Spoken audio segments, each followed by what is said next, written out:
May mga sandali sa buhay na ang bigat ng pangamba ay tila hindi kayang tiisin. Kapag ang iyong puso ay tumitibok ng mabilis, ang iyong isip ay umiikot, at ang lahat sa paligid mo ay tila walang katiyakan. Ang anxiety ay hindi lamang isang damdamin. Ito ay isang tahimik na bagyo na nagpapadilim sa isipan, pumipigil sa potensyal, at nagnanakaw ng ligaya sa kasalukuyang sandali. Ngunit ito ang katotohanan. Ang anxiety ay hindi ang iyong pagkakakilanlan. Ito ay isang hamon na maaari mong pagtagumpayan, maging ikaw ay nakikipaglaban sa palagyang pag-aalala, atake ng panik o takot sa hindi alam. Ang gabay na ito ay magbibigay sa iyo ng praktikal at makapangyarihang mga estratehiya upang maibalik ang iyong kapayapaan, tiwala at lakas. Maglakbay tayo ng magkasama sa 5 epektibong gabay upang malampasan ang pangamba. Hindi lamang para patigilin ang bagyo, kundi upang maging ang kalmado sa gitna nito. Unang hakbang, pangibabawa ng kasalukuyang sandali. Ang pangamba ay kadalasang bumabangon kapag ang ating isipan ay nakakulong sa hinaharap, nagpapalabas ng mga takot, nangunguni ng kabiguan, at kumukwenta kung ano ang maaaring magkamali. Ngunit hayaan mong sabihin ko ito sa iyo ngayon, ang buhay ay hindi nangyayari sa hinaharap. Ang buhay ay nangyayari ngayon. Sa sandaling maramdaman mong bumangon ang pangamba, ipako ang iyong sarili sa kasalukuyan. Huminto at obserbahan ang iyong pangamba tulad ng isang siyentipiko ng walang takot o kahihiyan. Sabihin sa iyong sarili, ito ay pangamba. Ito ay pansamantala. Kaya ko ito. Itala sa journal ang iyong mga trigger. Ang kamalayan ang unang sandata sa iyong arsenal. Ang hinaharap ay isang anino. Ang kasalukuyan ay solidong lupa. Ito ng iyong pansin sa kung ano ang maaari mong kontrolin ngayon at makakamit mo ang kapayapaan. Ikalawang hakbang, baguhin ang perspektibo ng iyong mga pag-iisip.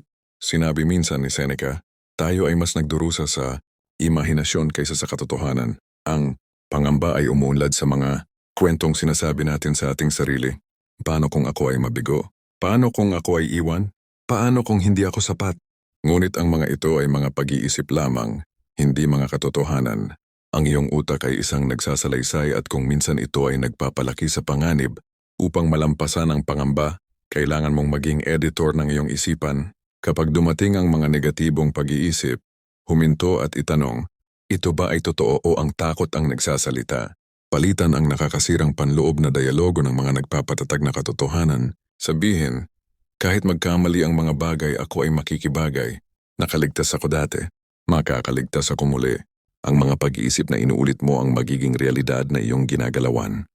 Ikatlong hakbang, harapin ang hindi komportable. Huwag itong iwasan. Sabi ni Epictetus, kung nais mong maging malaya, huwag maghangad na mangyari ang mga bagay ayon sa iyong gusto, kundi hangarin na mangyari ang mabagay ayon sa kung paano sila nangyayari.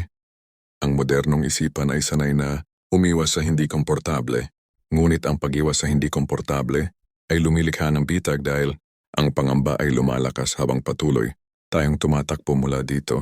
Harapin ang bagay na ikinatatakot mo, isang hakbang sa isang pagkakataon. Kung ang mga tao sa paligid ay nag-trigger ng iyong pangamba, pumunta muna sa isang maliit na kapehan. Kung ang kabiguan ay gumagambala sa iyo, subukan ng isang maliit na bagay kung saan ang kabiguan ay posible ngunit ligtas. Sa bawat hakbang tungo sa hindi komportable, lumalaki ang iyong kalamnan ng katapangan.